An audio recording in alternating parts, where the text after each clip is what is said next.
안녕하세요. 박병원의 계사입니다. 네, 연말정산 개념을 좀 알기 쉽게 빠르게 한번 정리해 보도록 하겠습니다. 표에서 보시는 바와 같이 그 총급여라고 빨간 박스 쳐 있고요. 여러 가지 글자들이 써 있고, 그 다음에 결정세액, 기납부세액 이런 말들이 용어들이 있죠.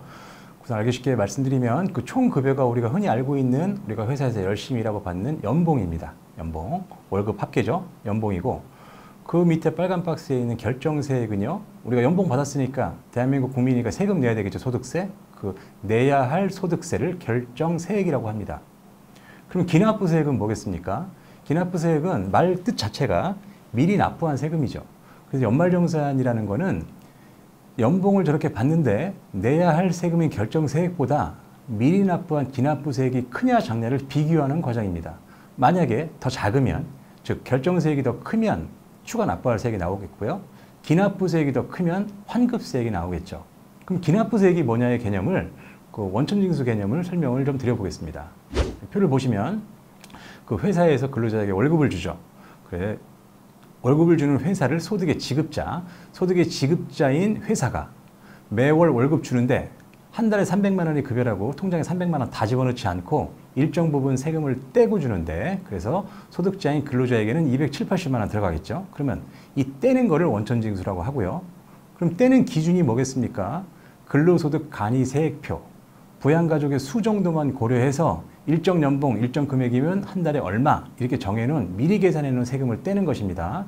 그렇게 그 세금을 떼서 뗀 후에 돈을 받는데 12번 1년에 떼니까 다 합쳐보면 그 근로자 입장에서는 기납부한 세금이 되는 거고, 그럼 그 기납부세액하고 아까 페이지에서 제가 설명드렸던 그 정도 연봉 받는데 이 정도를 내야 할 세금은 결정세액하고 비교해보면 일반적으로 기납부세액이 많습니다. 왜 그러냐면 1년 동안 자기 의료비, 교육비, 신용카드, 여러 가지 월세 낸 거, 기타 등등의 공제를 고려하지 못하고 간이세액 쪼개표가 만들어져 있기 때문에 그걸 비교하면 기납부세액이 더 큽니다. 그러면 기납부세액이 더 크면 환급이 되고, 우리가 2월 달에 급여를 받아보면 평상시에 들어오던 통장에 들어오던 돈보다 좀 더 들어오면 그게 환급액이고, 그 환급액이 우리 근로자들이 13번째 월급 받았다 이렇게 표현하는 연말정산 환급액이 되겠습니다. 네, 신용카드 소득공제가 일반인들이 보기에 좀 이해하기 쉽지 않습니다. 한번 설명드리면 우선 기초개념으로 소득공제랑 세액공제는 구분하실 줄 알아야 되겠습니다. 소득공제는, 세액공제는 결국 세금 덜 내게 만들어줄 텐데, 소득공제는 과세표준을 줄이고요. 세액공제는 낼 세금 금액 자체를 줄입니다. 과세표준을 줄인다는 거는 신용카드 소득공제 100만 원 받았다. 그러면 100만 원 곱하기 세율만큼의 절세 효과가 있는 겁니다. 어떤 사람은 6만 원 혜택 볼 거고 어떤 사람은 45만 원 혜택 볼 겁니다. 6에서 45%가 소득세 구간인 거 아시죠? 자, 신용카드 소득공제는요, 기본적으로는 한도 이해하시는 게 중요한데, 우선 총급여액, 연봉액의 25% 이상은 신용카드를 사용해야 일단 한도를 계산해야 되는 공제 대상 신용카드 사용액이 일단 나옵니다. 연봉이 4천인데 신용카드를 1200 썼다. 그러면 4천만 원의 25%, 4분의 1은 1000만 원이죠? 그럼 1000만 원은 버리고 1200 신용카드 쓴 것 중에 200만 원이 공제해 줄까 말까 하는 공제 대상 신용카드 사용액이 됩니다. 그런데 그 전체 다 공제해 주는 게 아니고 사용처별로, 결제 수단별로 나눠서 우대하고 차등해서 한도율을 정해놓고 있습니다. 그래서 백화점보다는 전통시장 더 우대해주고, 택시보다는 버스, 밥값보다는 책값도 우대해줘서 40% 정도의 한도를 주고, 우리 신용카드, 외상으로 거래하는 게 신용카드죠. 체크카드는 뭡니까? 현금으로 거래하는 게 체크카드죠. 그 신용카드와 체크카드, 현금 거래를 더 우대해줘서 30%, 15%로 차등해줍니다. 그래서 이렇게 말씀드린 신용카드 한도액을 제가 간단한 사례를 통해서 숫자로 설명을 드려보겠습니다.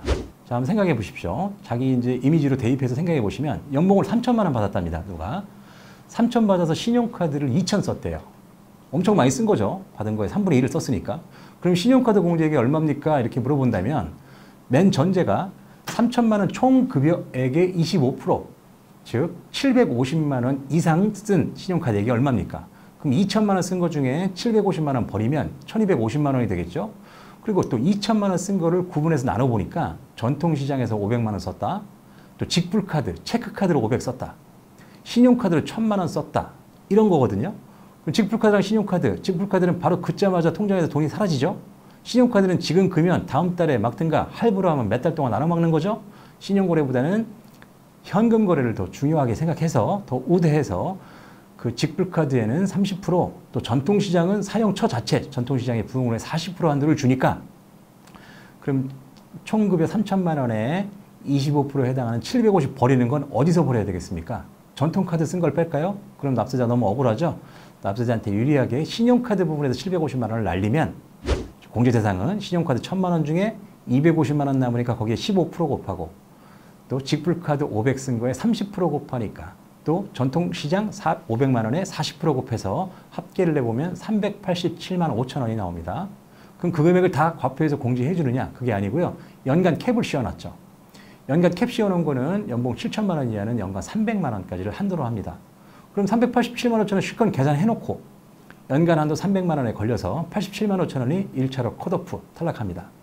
그러면 좀 억울한 면이 있어요. 전통시장에서 500만 원이나 썼는데 연간 캡에 걸려서 다 활용도 못했다. 이런 얘기 안 나오도록 전통시장이나 대중교통, 도서, 공연들은 각각 100만 원의 한도를 추가로 줍니다. 추가로 주다 보니까 우리 전통시장 100만 원 한도와 87만 5천 원을 비교해서 더 작은 87만 5천 원이 구제받게 됩니다. 2차 한도 부인해서. 그래서 이분은 387만 5천 원 전체가 공제가 되겠고요.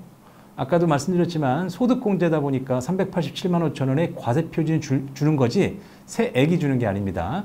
과세표준이 387만 5천 원 주면 세액은 아마 연봉 3천이면 한 15% 정도 구간일 겁니다. 세율이 한 5, 60만 원 정도의 세액 절감 효과가 있을 겁니다. 비교적 복잡한 신용카드 사용 한도를 아주 짧은 시간에 한번 정리해 봤는데요. 그래도 더욱더 스터디하셔서 절세하는 습관 가지시는 여러분 되시기를 바랍니다. 마치겠습니다.